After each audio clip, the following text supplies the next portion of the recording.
मेरे पापा जब भी काम से वापस आते तो हमारे लिए कुछ न कुछ मिठाई लेकर ज़रूर आते थे, क्योंकि मेरी माँ को मिठाई बहुत पसंद थी। पापा कुछ देर बैठकर मम्मी से बातें करते और फिर सोने के लिए अपने कमरे में चले जाते। मम्मी हमारी नौकरानी सोनिया को आवाज़ लगाकर कहती कि नितिन बहुत थके हुए आए हैं, तुम थोड़ी देर इनकी टांगें दबा दो। सोनिया जी दीदी कहकर पापा के कमरे में चली जाती। सोनिया और मैं एक ही उम्र के थे। हम दोनों की उम्र 17 साल थी। एक दिन अचानक सोनिया की तबीयत खराब हो गई। तब मम्मी उसको डॉक्टर के पास लेकर गई। डॉक्टर ने चेक करने के बाद जो बात बताई, उसको सुनकर तो मम्मी अपने होश ही खो बैठी कि सोनिया तो पेट से है। उस दिन मम्मी के ऊपर कयामत टूट पड़ी थी। मगर उससे भी बड़ी कयामत ये थी कि कुछ दिनों बाद मेरी भी तबीयत खराब रहने लगी थी। मैंने माँ पापा को कुछ भी नहीं बताया था, लेकिन अब मेरा पेट दिन ब दिन बढ़ने लगा था। घर वालों से छुपकर मैं एक दिन लेडी डॉक्टर से चेकअप कराने गई तो डॉक्टर ने मुझे बताया कि मैं तो 5 महीने की गर्भवती हूँ और माँ बनने वाली हूँ। डॉक्टर के मुंह से ये बात सुनने के बाद मेरे तो पैरों के नीचे से ज़मीन ही निकल गई, क्योंकि पापा ने मुझे भी। मेरा नाम सपना है। मेरी उम्र 8 साल थी जब एक दिन मेरी मम्मी को किचन में खाना बनाते समय अचानक ही चक्कर आ गए और वो ज़ोर से नीचे ज़मीन पर गिर गईं। उनके हाथ की हड्डी टूट गई और पूरे शरीर में ही चोटें आईं। मेरी मम्मी दर्द से चिल्ला रही थी। उनको सहारा देकर उठाने वाला कोई भी नहीं था। मैं चाहती थी कि आवाज़ देकर किसी को अपनी मदद के लिए बुलाऊं, जो मेरे साथ मिलकर मम्मी को उठा सके। इतने में मुझे गली से 2 औरतें आती नजर आईं। मैंने इशारे से उन दोनों औरतों को घर के अंदर बुलाया और उनसे कहा कि मेरी मम्मी ज़मीन पर गिर गई हैं और उनको बहुत चोट लगी है। आप मेरी माँ को उठाने में मेरी मदद कर दें। दर्द से चीखती मेरी मम्मी को उन्होंने सहारा देकर उठाया, उन्हें बिस्तर पर लिटाया और पानी भी पिलाया। मेरी मम्मी ने कहा कि मुझे बहुत ज़्यादा चोट लगी है, आप लोग मुझे फ़ोन उठाकर दे दें ताकि मैं अपने पति को फ़ोन करके अपनी चोट लगने के बारे में बता सकूं, ताकि वो आकर मुझे डॉक्टर के पास ले जाएं। उनमें से जो एक कम उम्र औरत थी, उसने मेरी मम्मी को फ़ोन उठाकर दिया। मम्मी ने मेरे पापा से बात की और उनसे कहा कि मुझे बहुत ज़्यादा चोट आई है और मुझे लगता है कि मेरी हड्डी भी टूट गई है। और बात करने के बाद मेरी मम्मी उन दोनों औरतों से बात करने लगी।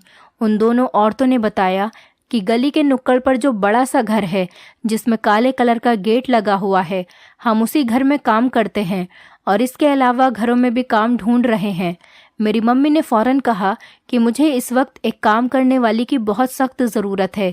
मेरे लिए छोटे छोटे बच्चों को संभालना बहुत मुश्किल काम है। अगर कोई ऐसी औरत या लड़की मिल जाए जो सुबह से शाम तक मेरे बच्चों और घर को संभाल सके और मेरे पास रह सके, तो मैं उसे अच्छी तनख्वाह दूंगी। उनमें से जो बड़ी उम्र की औरत थी, वो बोली कि तुम मेरी बेटी को अपने पास रख लो, वो सुबह से शाम तक तुम्हारे घर के सभी काम करेगी, तुम्हारे बच्चों को भी संभाल लेगी और तुम्हारे पास रहेगी। मेरी बेटी है तो 8 साल की, लेकिन वो घर के सारे काम भाग भाग कर करती है।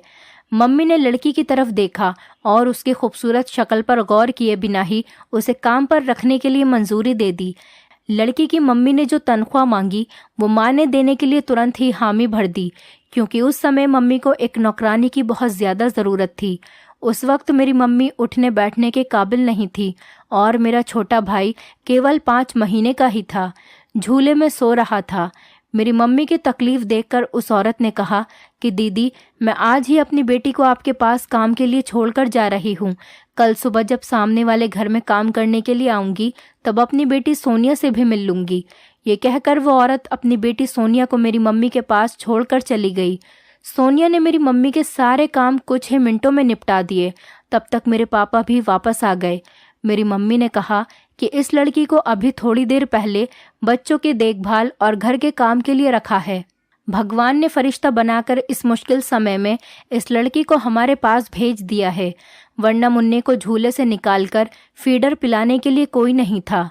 मेरे पापा ने जल्दी ही गाड़ी निकाली और उस लड़की को भी हम सबके साथ ही लेकर अस्पताल आ गए। एक्सरे करने के बाद मम्मी को डॉक्टर ने वहीं अस्पताल में एडमिट कर लिया। पापा मम्मी को अस्पताल छोड़कर हम तीनों बहन भाइयों को अपने साथ घर ले आए। रात को वो लड़की हम तीनों बहन भाइयों के साथ ही सोई। सुबह को पापा ने हमारी बुआ को फ़ोन किया तो वो लखनऊ से जयपुर के लिए जल्दी ही निकल गईं, क्योंकि पापा उस अनजान लड़की के पास हम तीनों बहन भाइयों को अकेला नहीं छोड़ना चाहते थे। बुआ के अपने 3 छोटे बच्चे थे, जिसमें से अपने एक बेटे को वो साथ लेकर आई थीं और बाकी के 2 बच्चों को अपनी नंद के घर पर छोड़कर आई थीं। दोपहर को हमारी नौकरानी सोनिया की माँ हमारे घर पर आ गई। मेरी बुआ ने उनसे कहा कि तुम्हारी बेटी तो बहुत अच्छी और समझदार है, वरना इतनी कम उम्र की लड़कियां कहाँ बच्चों को इतने अच्छे से संभालती हैं। इसने बहुत ध्यान से बच्चों को संभाला और रात को मुन्ने को फीडर भी बनाकर दी। सुबह हम सबके लिए नाश्ता बनाया। सोनिया की माँ ने कहा कि ये अपने छोटे बहन भाई को संभालती रही है, इसीलिए छोटी उम्र से ही इसको काम करने का तरीका आ गया है। मैं काम पर जाती थी तो मेरे पीछे यही घर और बच्चों का ध्यान रखती थी। बुआ ने कहा, भावना, तुम्हारा भला हो कि तुम इस मुश्किल समय में हमें मिल गईं, वरना आज के वक्त कौन अपनी लड़की को ऐसे किसी गैर के घर छोड़ता है। दीदी, मैं इस घर में पहली बार आई हूँ, लेकिन आसपास के सभी घरों में मैंने काम किया है और सबको अच्छी तरह से जानती हूँ। असल में सोनिया का बाप सौतेला है और हर दिन नशा करता है और कोई काम नहीं करता, और अगर ज़्यादा नशा कर ले तो वो मुझे और बच्चों को मारने लगता है। उसकी नशे की आदत की वजह से मेरी ये बच्ची डरती रहती है और इसे घर में सुकून नहीं मिलता, और मुझे भी हर समय यही डर रहता है कि वो नशे की हालत में सोनिया के साथ कहीं कुछ उल्टा सीधा ना कर दे, क्योंकि इसकी सगी बेटी तो है नहीं।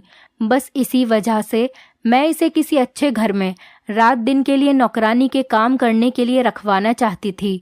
आपकी भाभी को देखकर मुझे अंदाज़ा हो गया था कि वो एक अच्छी औरत हैं। वो दर्द में थी, इसीलिए मैंने अपनी बेटी को यहीं काम के लिए छोड़ दिया। कुछ देर वो बुआ से बातें करती रहीं, तब तक मेरे पापा वापस अस्पताल से आ गए थे। उन्होंने बताया कि मम्मी का ऑपरेशन हो गया है और उनके हाथों की हड्डी और टखने में फ्रैक्चर हो गया है। डॉक्टर ने बताया है कि पूरी तरह से ठीक होने में कई दिन का समय लगेगा। बुआ 1 हफ्ता ही हमारे साथ रह पाईं। उनकी नंद के फ़ोन आ रहे थे कि तुम्हारे बच्चे परेशान हैं, जल्दी आने की कोशिश करो। बुआ अगली सुबह वापस चली गईं, तो उनके जाने के बाद घर की और बच्चों की सारी जिम्मेदारी सोनिया के सर पर आ गई थी। पर सोनिया ने बड़े अच्छे तरीके से अपनी सारी जिम्मेदारी को निभाया। मेरी मम्मी सोनिया से बहुत खुश हुई। 4 महीने बाद मम्मी चलने फिरने के काबिल हो गई, पर अब भी वो पूरे तरीके से ठीक नहीं हुई थी। सारा दिन लेटी रहती या फिर टांगे फैलाकर या टेक लगाकर थोड़ा बहुत बैठ जाती थी। मुश्किल वक्त गुजर ही जाता है। अब मेरी मम्मी तो ठीक हो गई हैं, लेकिन सोनिया हमारे घर के लिए ऐसी बन चुकी थी जैसे कि अंधे की आंखें या लंगड़े की लाठी। मेरी मम्मी को ऐसी ही नौकरानी की ज़रूरत थी। उन्होंने सोनिया का ऐसे ख्याल रखना शुरू कर दिया जैसे कोई माँ अपनी बेटी का रखती है, और सोनिया भी मेरी माँ का इस तरह ख्याल रखती थी जैसे कोई बेटी अपनी माँ का रखती है। सोनिया की माँ को तो उससे कोई मतलब ही नहीं था, उन्हें बस उसकी तनख्वाह से मतलब था। हर महीने आकर अपनी बेटी की मेहनत के पैसे ले जाती थी और मेरी मम्मी से कहती थी, दीदी जी, आप इसे पूरी उम्र के लिए अपने पास ही रख लीजिए, चाहे इसकी शादी आप अपनी मर्जी से कर देना, मैं इसे घर पर नहीं ले जाऊंगी, क्योंकि इसका सौतेला बाप इस पर बुरी नज़र रखता है और अब आप ही इसकी अपनी हो। मुझे आप पर पूरा भरोसा है। इंसान सोचता क्या है और होता क्या है। मम्मी जिस लड़की को अपने लिए बहुत अच्छा समझ रही थी, उन्हें पता ही नहीं था कि आने वाले समय में वही लड़की उनके लिए घर से बेघर होने का सबब बनेगी। समय तेज़ी से गुजरता गया, यहाँ तक कि सोनिया को हमारे घर आए 10 साल का समय गुजर चुका था।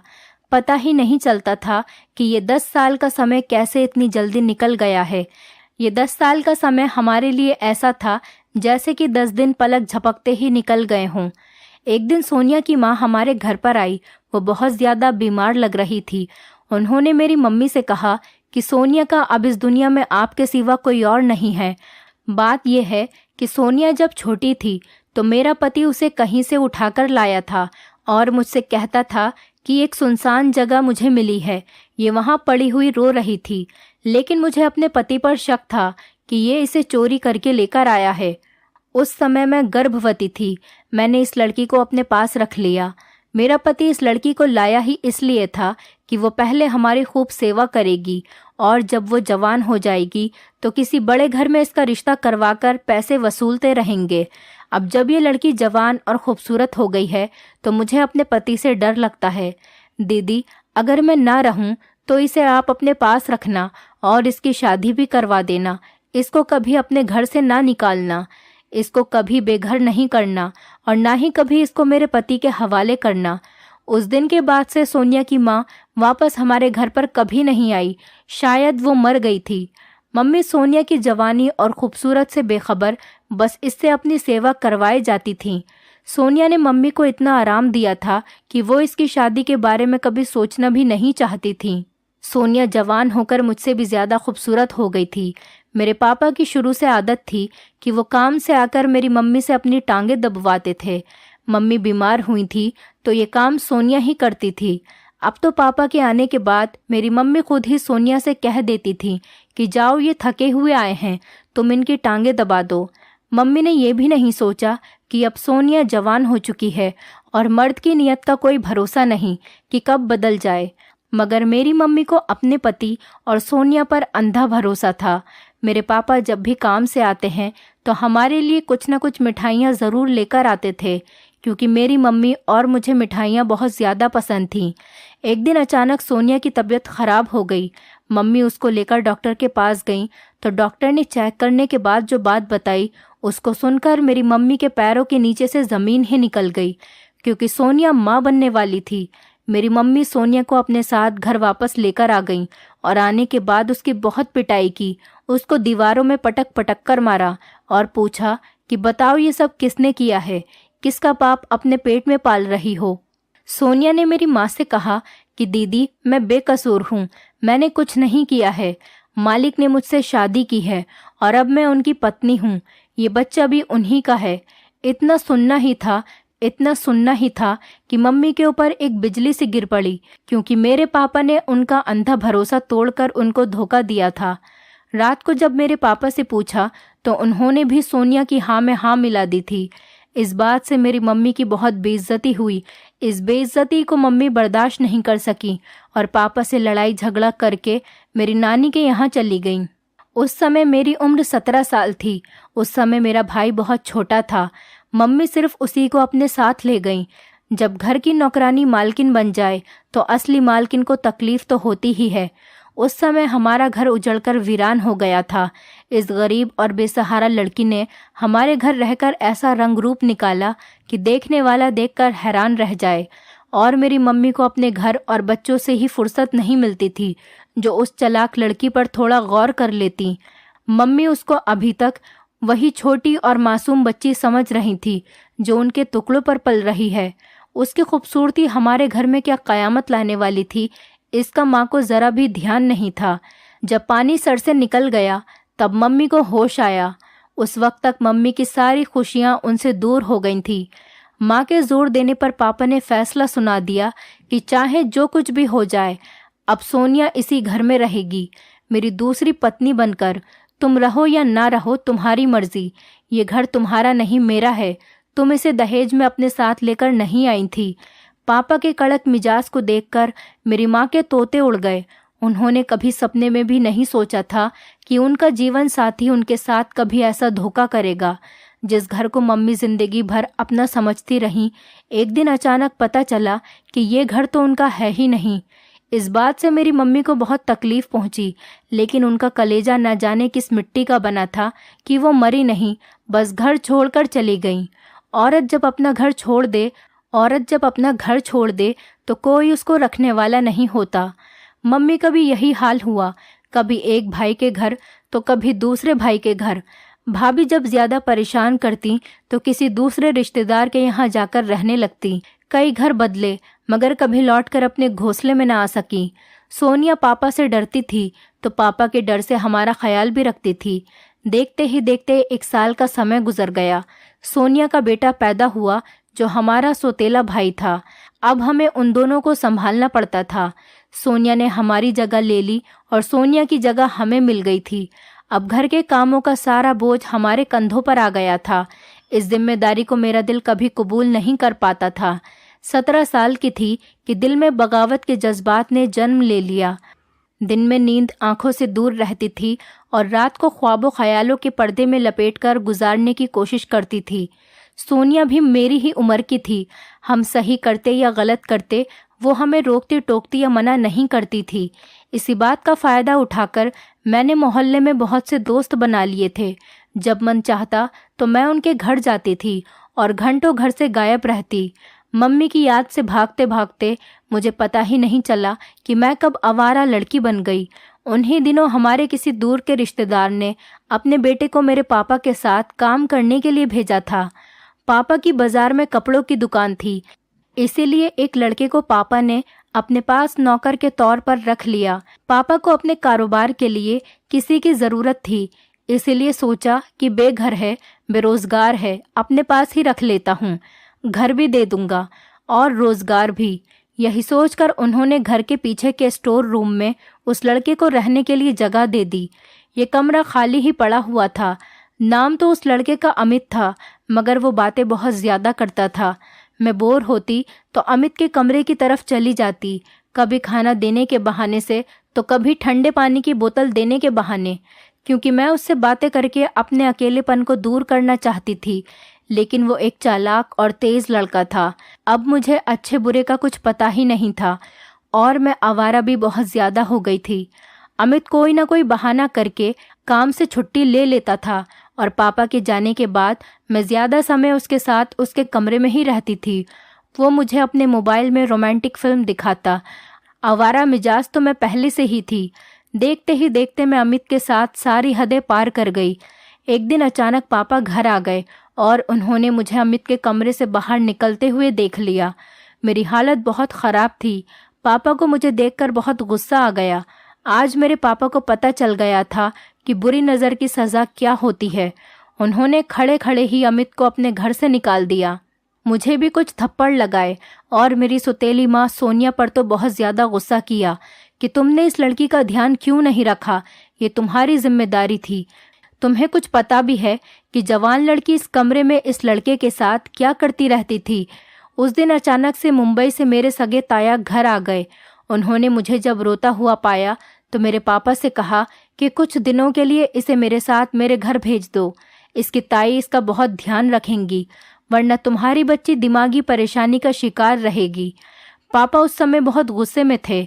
उन्होंने कहा कि हाँ, ले जाओ इस मनहूस को, ये मेरी नज़रों से दूर हो जाए तो अच्छा ही है। ताया मुझे अपने घर ले आए। मम्मी को ताई ने फ़ोन किया और उनसे कहा कि तुम्हारी बेटी मेरे घर पर है, मिलना चाहती हो तो आकर मिल लेना। मम्मी ने मामा को भेजा कि जाकर इसे ले आओ। मेरी बेटी कुछ दिन मेरे पास रह लेगी, वरना उसका बाप जिंदगी भर उसे मुझसे मिलने नहीं देगा। किसी को कुछ पता नहीं था कि मैं कितने बड़े खतरे में घिर चुकी हूँ। अब मैं किसी भी हाल में अमित को ढूंढना और उससे मिलना चाहती थी, क्योंकि मेरे अंदर बहुत से बदलाव आने लगे थे, ऐसे बदलाव जो किसी शादीशुदा औरत में होते हैं। मुझे अंदाज़ा हो गया था कि मैं माँ बनने वाली हूँ। मैं अमित से मिलने के लिए तड़प रही थी ताकि उससे मिलकर उसे सारी बात बता सकूं कि मामा के आने के बाद मैं बहुत खुश थी कि किसी भी सूरत में अब मुझे भागने का मौका मिल जाएगा। मामा ने मुझे बस में औरतों की तरफ बैठा दिया और खुद मर्द वाले हिस्से में बैठ गए। थोड़ी दूर जाकर बस रुकी और बहुत सी सवारियां बस से उतरने लगी। मैं भी उन सवारियों के साथ छुपकर बस से उतर गई और दूसरी बस में चढ़ गई जो जाने के लिए तैयार थी। मेरे बैठने के बाद बस चलने लगी। मैंने ये भी नहीं सोचा कि मेरे जाने के बाद मेरी मम्मी और मामा का क्या हाल होगा। ताया और ताई पापा को क्या जवाब देंगे कि लड़की कहाँ चली गई। मुझे तो बस अब जल्द से जल्द अमित के पास पहुंचना था ताकि उसे इस राज के बारे में बता सकूं जो मेरे लिए मौत की वजह बनने वाला था। बस आखिरी अड्डे पर रुकी तो मैंने उतरकर ऑटो वाले को बुलाया। वो सवारी समझकर भागता हुआ आ गया, लेकिन मुझ कम उम्र लड़की को अकेला देखकर ही हिचकिचा रहा था।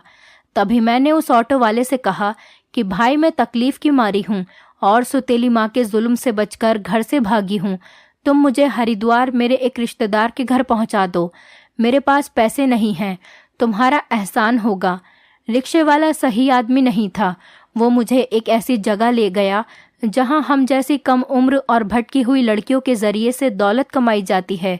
वो मुझे एक कोठे पर ले गया जहाँ रूह कुचली मगर जिस्म तरोताज़ा होता था, जहाँ सजावट में बनावट, ऊपर से हंसी और अंदर से सिसकियाँ निकलती थीं, जिस औरत ने मुझे ख़रीदा तो मैंने उससे कह दिया कि मैं शादीशुदा हूँ और माँ बनने वाली हूँ। मेरा पति मुझे मारता और जुआ खेलता था, तो उसके जुल्म से तंग आकर मैं घर से भाग निकली। ये ऑटो वाला मिल गया और मुझे यहाँ पर ले आया। मेहरबानी करो, मुझे मेरी माँ के पास पहुँचा दो। वो बोली, अभी नहीं, कुछ दिन ठहरो, बाद में पहुँचा दूँगी। वो मुझे लेडी डॉक्टर के पास ले गई। उसने मेरा अल्ट्रासाउंड करवाया। जब उसे पता चला कि मैं सच कह रही थी और मैं 3 महीने से प्रेग्नेंट हूँ, तो वो बहुत खुश हुई और मुझसे कहा कि आराम करो, ये मुश्किल समय निकल जाने दो, उसके बाद जहाँ तुम कहोगी मैं तुम्हें वहाँ पहुँचा दूँगी। मेरे पास उसकी बात मानने के अलावा और कोई दूसरा रास्ता भी नहीं था। अब मैं सोच रही थी, काश मैंने अमित के पास जाने का नहीं सोचा होता और मामा के साथ माँ के पास चली जाती तो ठीक ही होता। इस गंदी जगह में तो नहीं फंसती। जब मेरी बेटी ने जन्म लिया तो उस कोठे वाली की खुशी का ठिकाना नहीं था। उसने पूरे मोहल्ले में मिठाइयाँ बांटी, बोली कि इसकी परवरिश बहुत अच्छे से करो, तुमने हमें जो इनाम दिया है इसका हम बहुत ध्यान रखेंगे। मैं अच्छी तरह से जानती थी कि वो इतना खुश क्यों है। आखिरकार असल के साथ सूद वसूल हो चुका था। मैं दिन रात यहाँ से निकलने के बारे में सोचती रहती थी। आखिरकार एक दिन एक फूल वाले की मदद के जरिए से इस नर्क से निकलने का रास्ता मिल गया। वो रोज़ यहाँ के हर एक घर में फूल बेचने के लिए आया करता था। एक दिन मैं अपनी बेटी के साथ आंगन में बैठी रो रही थी। उस फूल वाले ने मुझे रोता हुआ देखा तो उसको मेरी हालत पर रहम आ गया। उसने हल्की आवाज़ में मुझसे कहा, अगर तुम यहाँ से भागना चाहती हो तो मैं तुम्हारी मदद कर सकता हूँ। मैंने रोते हुए कहा कि तुम्हारा बहुत एहसान होगा। उसने कहा कि हाँ ठीक है, कल तुम तैयार रहना। अगले दिन कोठे वाली दोपहर का खाना खाकर किसी काम के लिए बाजार चली गई और वो फूल बेचने वाला किसी बहाने से अंदर आया और मुझे भगाने में कामयाब हो गया। मगर दुख इस बात का है कि मैं अपनी बेटी को अपने साथ घर पर नहीं ला सकी। अगर शायद ले आती तो मेरे पापा मुझे कभी कबूल नहीं करते। कर भी लेते तो समाज को क्या मुंह दिखाते कि बगैर शादीशुदा बेटी की गोद में किसकी औलाद है। इसीलिए मैं उसको एक अनाथ आश्रम में छोड़कर आ गई थी, भगवान और किस्मत के भरोसे। मगर मेरी बेटी की जुदाई का दुख मुझे जिंदगी भर सुलगाता रहेगा। मैंने घर आकर रोते हुए पापा के पैर पकड़े और उनसे कहा कि भगवान के लिए मुझे माफ़ कर दीजिए। थोड़ी देर रोने और मिन्नतें करने के बाद पापा मान गए और उन्होंने मुझे अपने पैरों में से उठाकर सोफे पर बैठा दिया। उसके बाद पापा मुझे मेरी मम्मी के पास ले आए और मम्मी के हवाले कर दिया। कुछ दिनों के बाद पापा मेरी छोटी बहन को भी अपने साथ ले आए और कहा कि मुझे माफ़ कर दो, मैंने तुम्हारे साथ बहुत गलत किया है और मेरे किए की सज़ा मेरी बेटियों को मिली है। जिस लड़की को तुमने बेटी बनाकर घर में रखा, मैं उस लड़की पर बुरी नज़र डालता रहा और एक दिन तुमसे छुपकर उससे शादी कर ली। मैं जीते जी मर चुका हूँ। मुझसे नाराज़ रहना है तो बेशक रहो, लेकिन इन बच्चों को अपने पास रखो, इनको तुम्हारी ज़रूरत है। सगी माँ से ज़्यादा कोई भी जवान बेटियों की सुरक्षा नहीं कर सकता है, शायद बाप भी नहीं। मैं अगर कर सकता तो आज मुझे ये दिन नहीं देखना पड़ता कि इस सब के बाद भी मम्मी ने हम बच्चों के लिए पापा को माफ़ कर दिया और इस शर्त पर कि वो सोनिया को तलाक दे देंगे। पापा तलाक देने के लिए मान गए और घनाने के बाद मम्मी ने हम दोनों के अच्छे रिश्ते देखे और जल्द ही हम दोनों बहनों की शादी कर दी। सोनिया ने मम्मी से माफ़ी मांगी और मेरी माँ ने उसे भी माफ़ कर दिया और सोनिया की शादी कहीं और करा दी और हम दोनों बहनें अपने घर में खुश हैं। लेकिन मेरे दिल से मेरी बेटी की जुदाई का गम निकाले नहीं निकलता है। भगवान जाने वो किस हाल में है और कैसी है। मैं दिन रात अपनी बेटी के लिए प्रार्थना करती हूँ और वो जहाँ भी रहे बहुत खुश रहे। दोस्तों, उम्मीद करती हूँ आपको हमारी कहानी पसंद आई होगी। कहानी पसंद आई है तो वीडियो को लाइक करें, चैनल पर नए हैं तो चैनल को सब्सक्राइब करें और हाँ, नोटिफिकेशन बेल को ज़रूर दबाएं ताकि अगली अपडेट सबसे पहले आपको मिले।